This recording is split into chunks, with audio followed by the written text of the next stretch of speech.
welcome to the Own Your Epic podcast. My name is Jay Dostal, author of the book Own Your Epic, Leadership Lessons in Owning Your Voice and Your Story. In this podcast, I highlight the stories and voices of educators across the country who are making a difference in schools and uncover what makes them exceptional leaders in their field. By sharing the voices and stories of others, we can all learn to appreciate that each of us is the author of our own epic and our experiences are relatable to others, if we are willing to share them. Let's get started on the Own Your Epic process.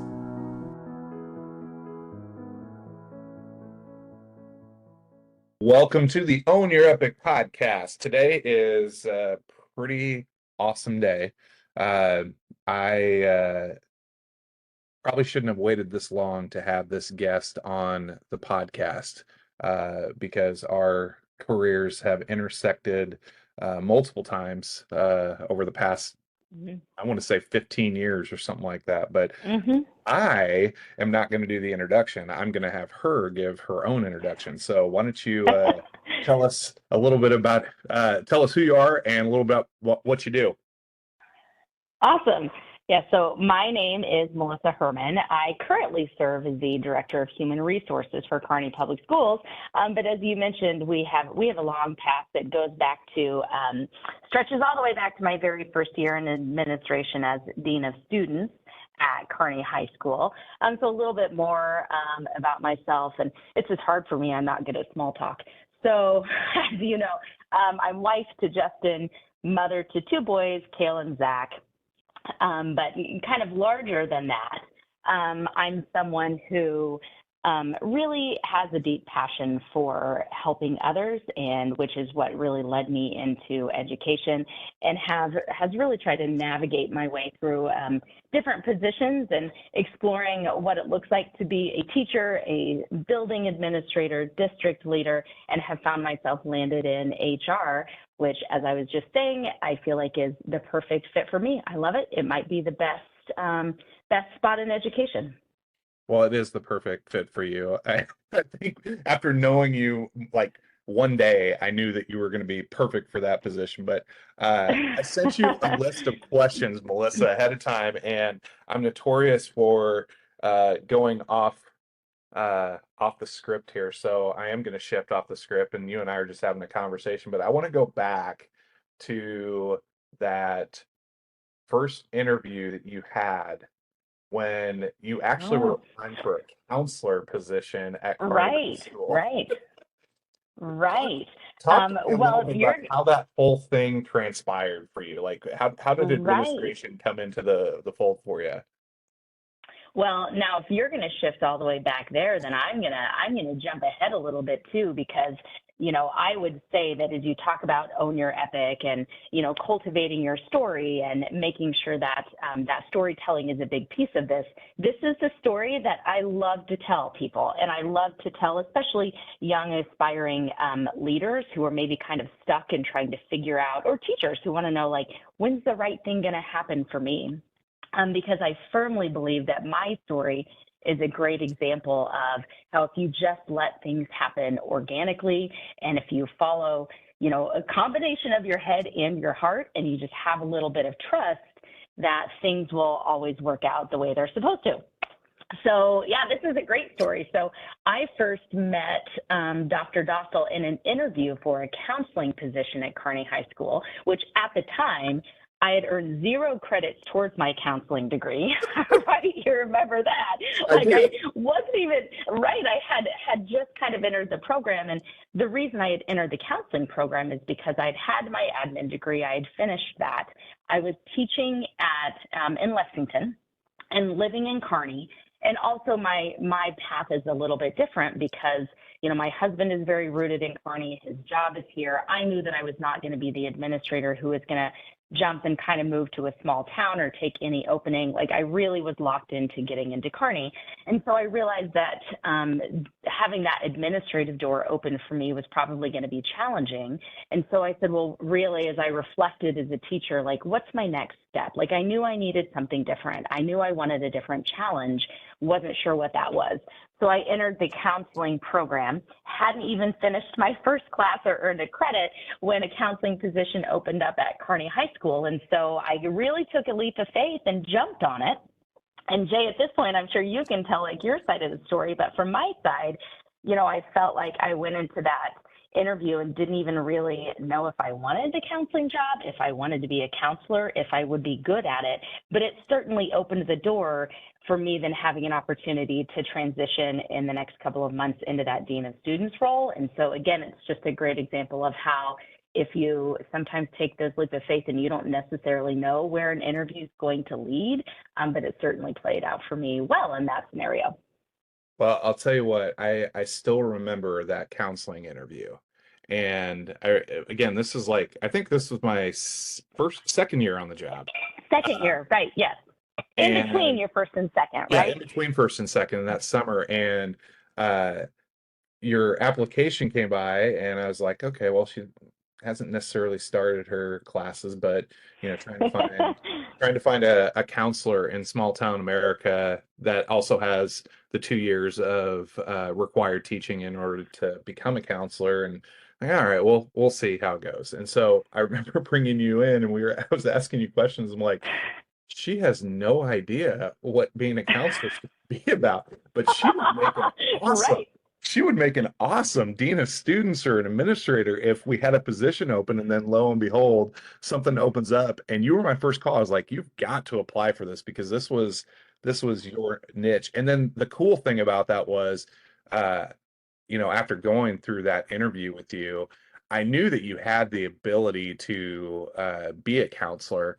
But the cool thing about becoming an administrator is you get to play kind of both of those roles. You play counselor, you play administrator, you play teacher, and I think it just so happened to be the right fit for you. And then you and I've had multiple conversations over the course of our relationship that um, you know, things happen for a reason. And I told you I'd been turned Right, down for 13 AP positions before I actually got my right. first one. And you know, those are always tough conversations to have. But yeah, you came in, and it was just kind of unique how that whole thing worked out. And then it led to you going to dean of students, then assistant principal, building a master schedule, going to HR. I mean, it over the past 15 years, you've had this unbelievable trajectory and this story. What do you think in the 15 years that you and I have known each other,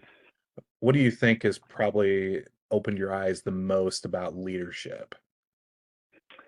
Oh, that's a really great question. I think that what I think that every piece of what I've done has definitely taught me a different aspect or a different facet of leadership and kind of shaped who I've become and how I've developed. But I think just really being able to be open to the experiences and when they present themselves.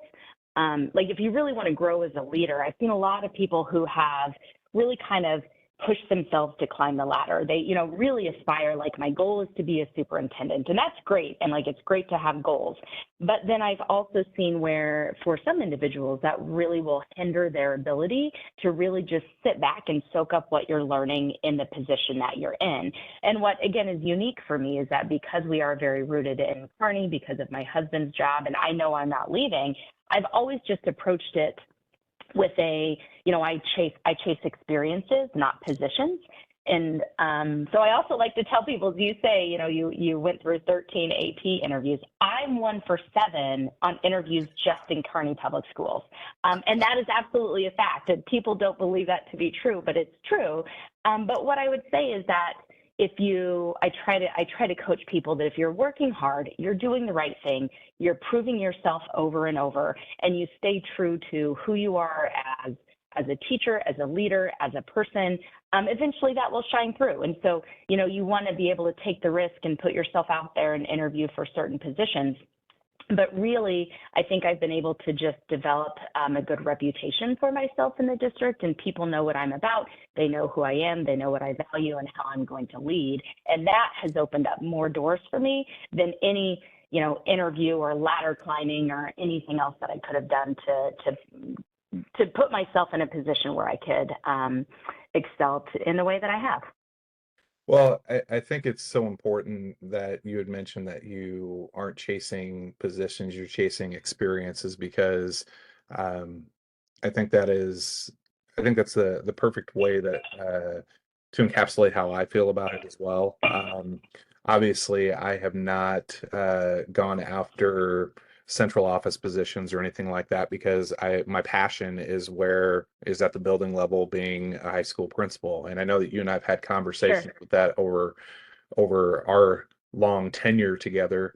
Um, I I think that's one of the things that kind of takes me off, and as an HR director, maybe you can provide some guidance for those who are thinking about looking at those different experiences. But one of the things that always just kind of, I don't know, it doesn't make my blood boil, but just kind of kind of veers the conversation off a little bit is when I'm interviewing people, and one of the things that they say as part of the interview is, I want to be in the classroom for a little bit, but my goal is to become a principal within 5 years, or an assistant principal, or like you have these steps. And one of the things that, Sure. like, I never got into education to become a school administrator. I mean, I love teaching. I love being around kids. And Yep. if your ultimate goal is to climb that ladder, that's okay to have those goals, but maybe have those as those are things that probably shouldn't leave the thought bubble. They should, and into the speaking bubble. I Right. don't know what I mean. What do you think? No, I think you're spot on in that, and I also think that now I may be offending some people who are listening to this, but I Well, would you say and I this with offend you and I kindness offend in my people all the heart, time right? anyway. So Right. But when I hear people say that to me, I also try to gently remind them that maybe they're being slightly naive about what it means to be a leader. Because I think that when you step into that role, you think you know what it's going to be, and everybody thinks that they understand what any leader position does, right? Like, you think you know what an assistant principal does. You think you know what it's like to build a master schedule. You think you know what it's like to be a principal or a superintendent or an HR director. But we never really know until we've walked a mile in those shoes. And so it's very easy to kind of see what you think a position is going to be and aspire to it. But if you don't have the wisdom and the experience to be able to carry you through the difficult times, then I think people also can become very disenchanted. And you know this, Jay, because you remember the day you walked into my office and you said, "Don't forget, you wanted this job," right? Like, we joke yes, about that all the time, and that there are really hard times with any position. And so really, the more experiences that you've had and the more wisdom that you've gained is just going to carry you through. The other thing that I think people don't always necessarily remember and keep in mind is that you're going to have a long tenure in education, and it's difficult as a leader to stay in one position for a long period of time. It just is. I mean, what are they saying the tenure is for superintendents right now? Like, less than 5 years? I mean, they're saying it's creeping closer to 3 years is the yeah. tenure of a superintendent. I know they say high school principals really kind of cap out at 7. And so I think people should also be mindful of, it's not about accelerating yourself, to the tip of the top as quickly as possible, because then you get there and then what do you do? And so really finding a way to find your right seat on the bus where you're happy, you're satisfied, where your job duties and responsibilities match your skills and your gifts, but yet you're still feeling challenged enough, to sharpen your saw. I think that's really what people should be aiming for. Well, no, and yeah, I mean that you're spot on there, and you actually were part of that experience with me. I mean, I think principals last time I checked was more like 3.5 years in a Is that spot. what it It's is? it's, it's Right. very yeah, like NASSP said something like that. Now it may have changed, but yeah, they were saying that most principals will not see a full graduating class go through. And when I worked with you, it was after 8 years, and Yeah. that was a long time. But my saw kept getting sharpened because we had a ton of staffing issues. We were working through building a brand new Hmm. building, but then at some point, that course um, gets derailed, and you've got to continue finding your passion. And when you're young, I mean, I was 32 when I got hired as principal in Kearney. That's There's a lot of years of service left, and I could not imagine staying in one place for that long, much to the detriment of my kids who are going to have to move along with me and that sort of thing. But Sure. I think your point is spot on because I well, we both know Brian Maher.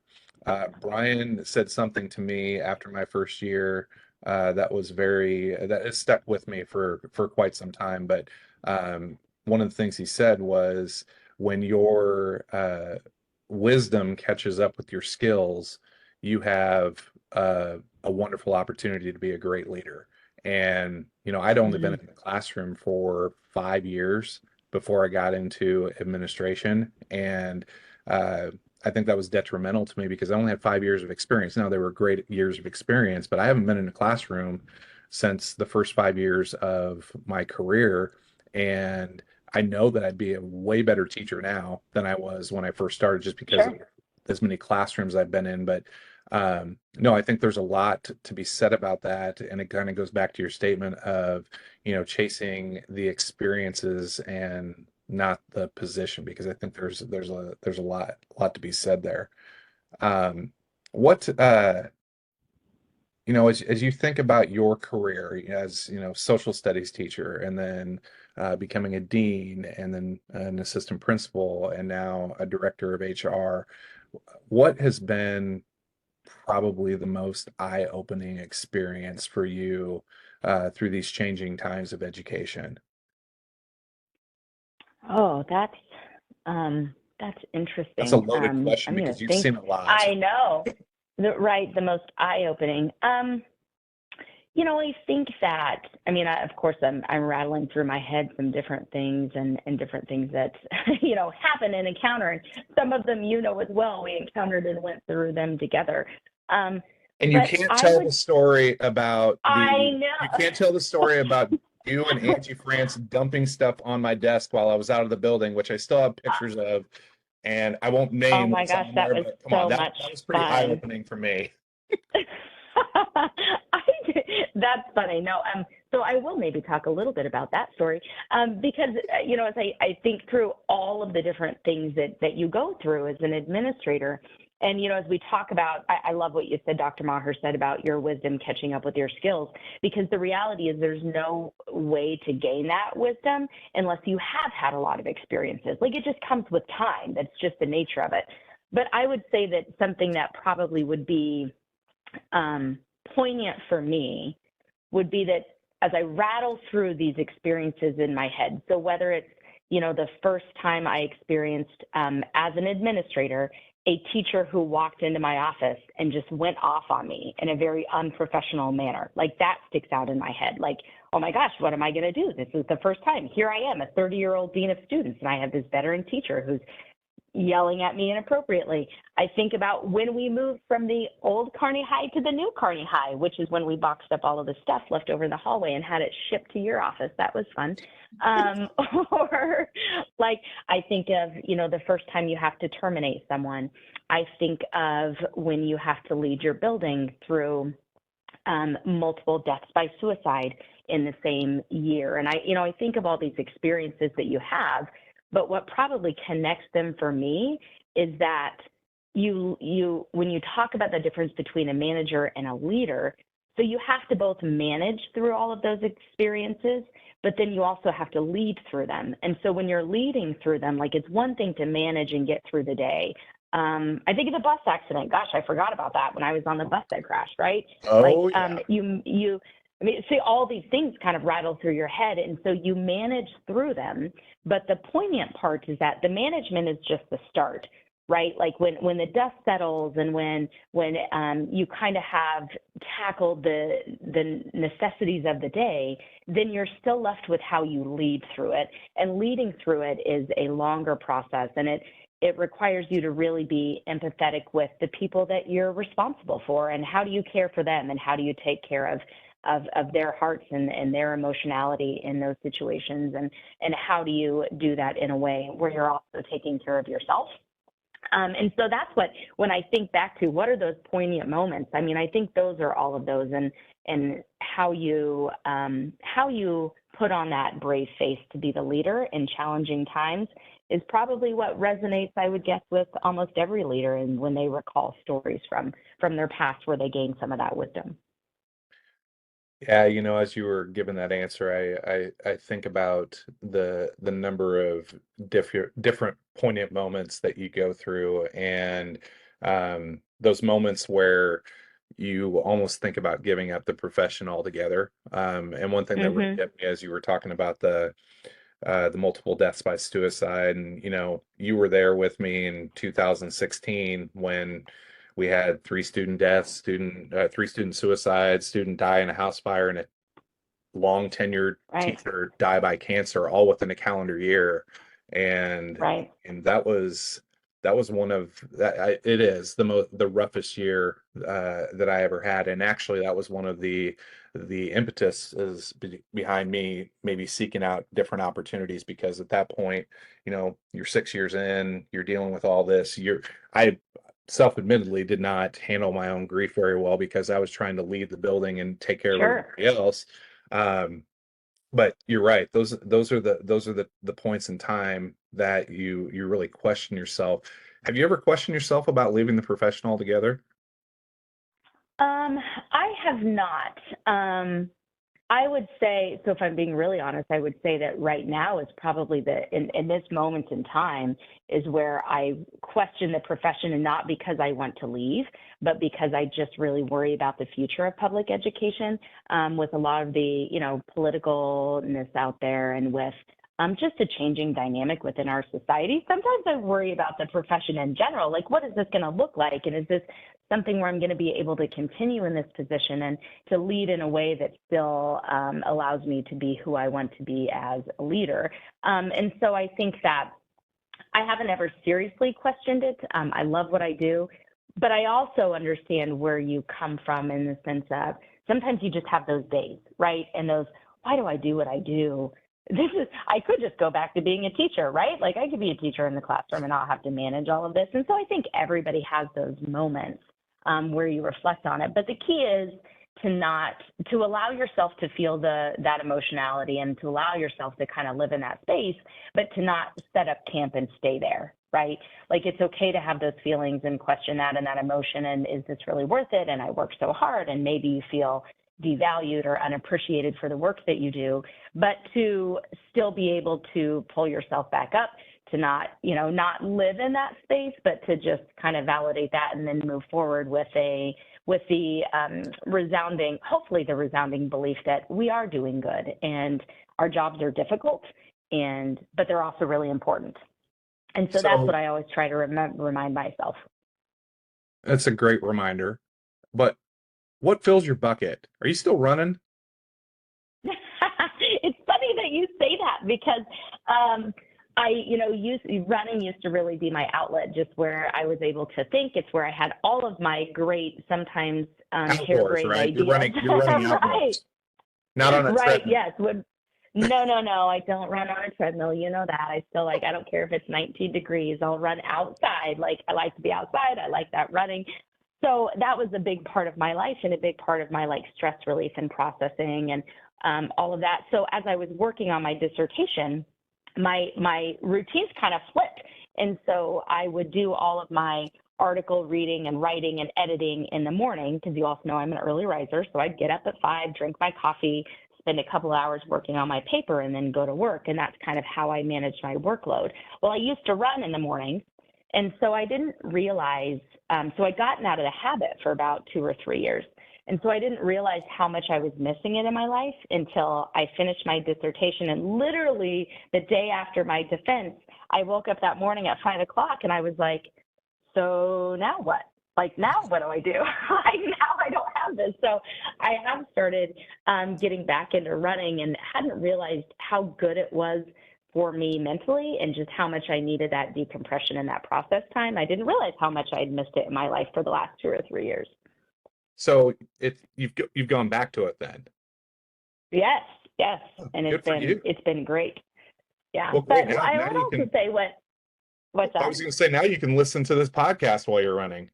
Right, because that's what I did. I listened to podcasts. You know I that know you I'd come did. in You and were I'd be always like, coming to tell me these things. right, Jay, I listened to this great podcast, and here's what it said. And right, so I've started doing that again. I told a good friend of mine and yours, Mr. Clint Edwards, the other day. I was like, hey, you better buckle up because I'm listening to podcasts again, and so now I've got all these crazy ideas for things we can do. Well, I have not asked Clint to be on this podcast yet because I have no idea what direction it would go. Yeah, that would be risky. It would be a very, He's kind of a loose very cannon. risky endeavor. No, Yes, it would. I think it's good. I mean, I talk to a lot of people about setting boundaries and expectations on their own time, and I'm terrible at it, although I've been trying to work on it. And I hate running outdoors. You know that. I do like Yes. running on a treadmill, but I got my TV on, I got my earbuds in, I got five different things going on just to take my mind out of the fact that I'm doing something that I hate doing. But then you were also there when when I started picking up my heavy bag and Oh, yes, right. started Right. punching that. And so yeah, I mean we've all got to have those outlets because I don't think a lot of people understand also that leadership is lonely. It's not like Yes. you have this wide network. Like when I was teaching, and teachers have this wide network of other teachers that they can talk to about shared experiences. Whereas Mhm. once you get into leadership positions and even higher leadership positions, your circle gets smaller and smaller. I mean, uh, there are some topics that principals can't necessarily talk with assistant principals about because there's Right. not that shared experience. There's experiences that you have that you couldn't necessarily talk with a high school principal about because they're not shared. And then once you get to like a superintendent position, then you're a really small circle, and you really don't necessarily have those outlets. So being able to find those is really important, and that kind of leads into this next question, and it's kind of perfect for an HR director. But with the world of education seeing a number of teachers leaving the profession and fewer people wanting to become teachers, as someone who's been in a school for a while and seen the highs and the lows, what advice do you have for educators who are listening to this podcast? Right. Oh, and I knew I was prepared. I anticipated this was coming, and I still think this is such a tough question right now. And I think everyone's trying to scramble to figure out, how we take care of our educators and how we continue to recruit for the profession. We know that numbers are going down drastically in post-secondary institutions, and we know that this younger generation of employee that's coming into the workforce, whether it's in education or whether it's in any profession, their sense of loyalty is different. Older generations, when you talk about the boomers and even the Gen X, like very much felt like they were going into a career and like what you found, you stayed with. And the younger generations really are more about finding their right fit, and that may mean moving around from place to place. And neither is right or wrong, but what it does mean is for education, we have to find a way to really make it appealing to the younger generations as they enter the workforce. And there's a lot of ways that education is pretty stagnant to change. And so I think it can make it difficult for us to really make drastic shifts in things like leave models and compensation and things like that allow us to remain competitive. But what I would say is I still have hope, and I still believe that there are people out there that are really motivated, not by money and not by those things, but because they want to make a difference. And I think everyone still knows that education is an area where you can make a difference in the life of young people, but it undoubtedly is hard. And education is hard, being a teacher is hard, being a leader is hard, and it gets harder every day. But I think that the challenge is, and what I would tell young people in the profession or when they're considering it, is that now more than ever, we have to really be willing to change with the times and to think creatively about how we do things differently. And you have to find a way to cultivate what you love into your workday. I was just having a conversation with the teacher as an example. I think this is a perfect one where they were talking about, I don't know if I can do it anymore. Like, I just don't think that I can stick with the profession. And it was someone who was an English teacher, and we were talking specifically about AI, right? And like, this is going to dramatically change what they do. And I can't, I'm spending all of this time like looking through the papers and trying to figure out if kids have plagiarized and what they're copying, and is it their own work or is it not? And I think the challenge for us as educators is that as the world changes, we're going to have to find a way to change with it. And so that may mean looking at things like ChatGPT not as the enemy, and instead of spending all of your time and effort and energy trying to figure out ways around that, like how do we take these new technologies and how do we incorporate them into education, and how are they going to dramatically change what we do in education? And so it may be a little bit unpopular right now. I know there's a lot of mixed feelings about ChatGPT and its impact on education, but I think that's where we're at. Like, we're either going to resist that change, or we have to be flexible and we have to think differently about what it means what education means. Like, what is it doing for our society? And if we go back to the roots of public education, it's the most critical aspect of running a well-functioning democracy. And so we have to be willing to think differently about how we do things, and also have the courage to be able to make those changes and to work together to do that. Because right now, public education is taking a lot of arrows from the outside, and we can either circle the wagons and shoot each other, or circle the wagons and fight for public education. And I recognize that that's hard to do right now, but I hope and believe that there will still be a resounding group of people who are willing to kind of champion that cause. Yeah, I would agree. And I know you've heard me say it, but I think education's biggest threat is we cannibalize one another. We're so competitive with one another, and what the Right. school next door is doing, that we sometimes fail to remember that we're all going through the exact same experiences. We just need to find find our commonalities and present a united front, because nobody's going to be telling our story. I mean, they'll tell all the bad stuff that school does, but they'll never tell all the positive things. So, uh, Right. believe it or not, we're at 31 minutes. So I know Hey. I tell you, these things go fast. But before we end today, is there anything else that you'd like to offer up to the listeners of the podcast?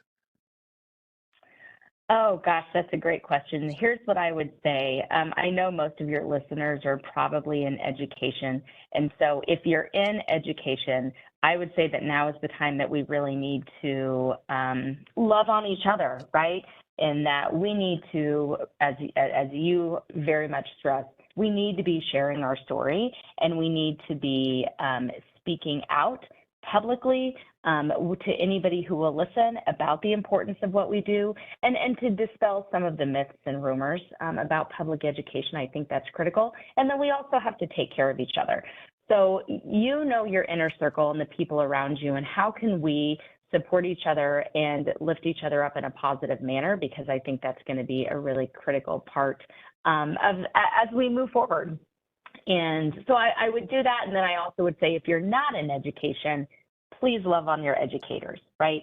Because we don't always get a lot of validation. We don't always get a lot of validation from our students, especially if you're at the high school level. They don't usually love on their principals too, right? Like, no one's giving us hugs in the hallway. I know, right? Like, you know how that is. Maybe the kindergartners, the littles really love their teachers. But outside of that, there isn't a lot of validation that's coming in. And so what we know about educators is they are people with big hearts who want to know that they're making a difference. And so I think the more communities can come together and can really try to support educators, and can, even if it's little things, like I've seen some of our buildings where principals have emailed the teachers and said, hey, we're really asking that you send a nice note to your child's teacher this month, right? We're really trying to spread some positivity. I think that those things can really help to know that there's positive forces out there, and what we do matters. And so I guess that would be my kind of call to action for anyone who's listening, is the more we can try to spread those little drops of joy, I think that they're really important right now. Well, let me respond to your call of action by providing you some validation. Um, I'm so proud of you. Recently got your doctorate, Dr. Melissa Herrmann. You got the shirt. Yes, Tells me I'm a doctor. That's I awesome. did get the shirt, right.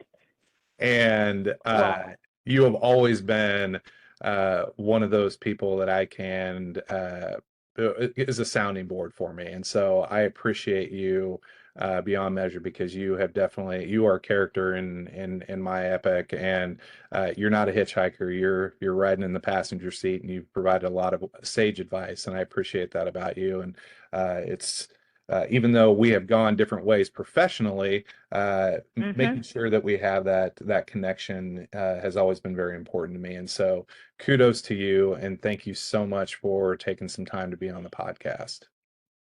Yes, well, thank you. I really appreciate that, and definitely feel the same. I think that's true for all of us, right? When you've gone through the fire with someone, which you do, when you're administrators in a high school, you go through the fire together, and that certainly creates a bond that, as you mentioned, you're not a hitchhiker. Your characters forever in life, and so I really appreciate that. It means a lot. Awesome. Well, everybody, that is the end of this podcast. Head on over to ownyourepic.blogspot.com. Pick up a copy of your book, or pick up a copy of the book, or check out past episodes of the podcast. Until next time, own your epic, embrace your story, and amplify your voice. Thank you for joining me on today's podcast. To find out more about Own Your Epic, check out my website at ownyourepic.blogspot.com, where you can purchase my book or subscribe to all the latest blog and podcast updates. Until next time, own your epic and share your voice and your story. It matters and can make a difference in the lives of others.